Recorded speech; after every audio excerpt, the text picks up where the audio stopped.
എടുക്കാനായിട്ട് ഗ്യാദർ ചെയ്യുന്നുണ്ട് ഒരുപാട് നായ്ക്കൾ. അപ്പം അത് ആ പ്രദേശത്തിൻ്റെ അങ്ങനെ ഒരു പ്രശ്നം കൂടി ഉണ്ടല്ലോ. സ്വാഭാവികമായിട്ട് അത്തരം ഒരു പ്രശ്നം ഉണ്ടെന്ന് ഉന്നയിക്കാം. പക്ഷെ അവർ വളരെ കരുതലോടുകൂടിയാണ് ചെയ്യുന്നതെന്നാണ് ഞാൻ മനസ്സിലാക്കിയിട്ടുള്ളത്.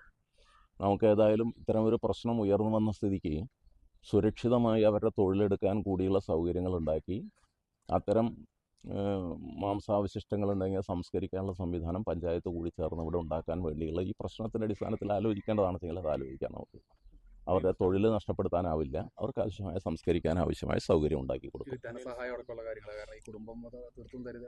അതെ, അത് ആലോചിക്കുകയാണ് മുഖ്യമന്ത്രിയുടെ ശ്രദ്ധയിലും സർക്കാരിൻ്റെ ശ്രദ്ധയിലും പഞ്ചായത്ത് മന്ത്രിയുടെ ശ്രദ്ധയിലും. ഞാൻ ഇപ്പോൾ കളക്ടറോട് രാവിലെ സംസാരിച്ചിരുന്നു. അടിയന്തരമായി മൃഗസംരക്ഷണ വകുപ്പിൻ്റെയും തദ്ദേശ സ്വയംഭരണ വകുപ്പിൻ്റെയും ഒരു പരിശോധന ഈ പ്രദേശത്താകെ നടത്തണം എന്നാവശ്യപ്പെട്ടിട്ടുണ്ട്. അതിൻ്റെ സംവിധാനം ഉടനെ ഉണ്ടാവും.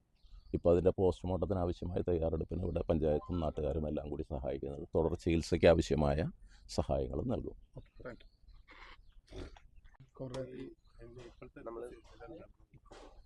അതിദാരുണവും വേദനാജനകവുമായൊരു സംഭവമാണ് ഇന്നലെ ഈ കൊല്ലമ്പടി എന്ന് പറയുന്ന കടങ്ങോട് പഞ്ചായത്തിലെ ഈ പ്രദേശത്തുണ്ടായത്. വയസ്സി എന്ന ഒരു പരാശ്രയം വേണ്ട ഒരു സ്ത്രീയെ വീട്ടിൽ കയറിയാണ് തെരുവുനായ കടിച്ചത്.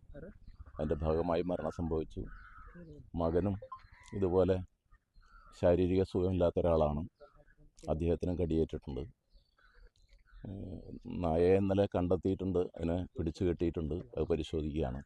മറ്റുള്ള ചില അനിഷ്ട സംഭവങ്ങൾ ഇതിൻ്റെ ഭാഗമായി നായ പോയ വഴിയിൽ ഉണ്ടായിട്ടുണ്ടോ എന്ന് അന്വേഷിക്കുന്നുണ്ട്. ഇന്നലെ രാത്രി തന്നെ പഞ്ചായത്ത് അധികൃതരും മറ്റുള്ളവരും നാട്ടുകാർ നല്ല ശ്രമവും ഇതിൻ്റെ ഭാഗമായി നടത്തിയിട്ടുണ്ട്.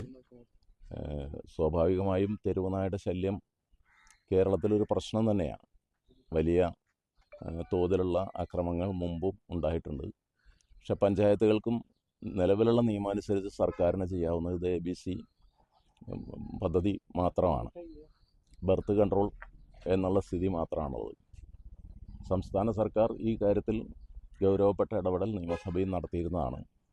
നിയമത്തിൽ ആവശ്യമായ ഭേദഗതി ഉണ്ടാകണം. ഉപദ്രവകാരികളായ ഇത്തരം നായകളെ നമുക്ക് സമൂഹത്തിൽ ഇങ്ങനെ അഴിച്ചുവിടാൻ അനുവദിക്കാനാവില്ല. അതുകൊണ്ട് അതിനാവശ്യമായ നിയമ ഭേദഗതി വേണം എന്നൊക്കെ നമ്മൾ ആവശ്യപ്പെട്ടതാണ്. പക്ഷേ ആ രീതിയിലൊരു സ്ഥിതി ഉണ്ടായിട്ടില്ല. അതിന് പറയുന്നത് കോടതി ഉൾപ്പെടെ ഇപ്പോൾ പറയുന്നത് ഇവർക്ക് ഷെൽട്ടർ ഉണ്ടാക്കി സംരക്ഷിക്കണം എന്നുള്ളതാണ്. ആ കാര്യത്തിന് പ്രായോഗികമായ പ്രശ്നങ്ങളുണ്ട് എന്ന് നമുക്കറിയാം. പക്ഷേ ഏതായാലും നാട്ടിലൊരു പ്രശ്നമാണിത് എന്നുള്ളത് ശരിയാണ്. പഞ്ചായത്തും സർക്കാരും ഈ കാര്യത്തിൽ ഇടപെട്ട് പരമാവധി തെരുവുനായുടെ ശല്യം ഒഴിവാക്കാൻ വേണ്ടിയുള്ള നടപടികൾ സ്വീകരിക്കുന്ന നിലപാടാണ് സ്വീകരിച്ചിട്ടുള്ളത്. ദാരുണമായ ഈ സംഭവത്തിൽ നമുക്കൊക്കെ വേദനയുണ്ട്.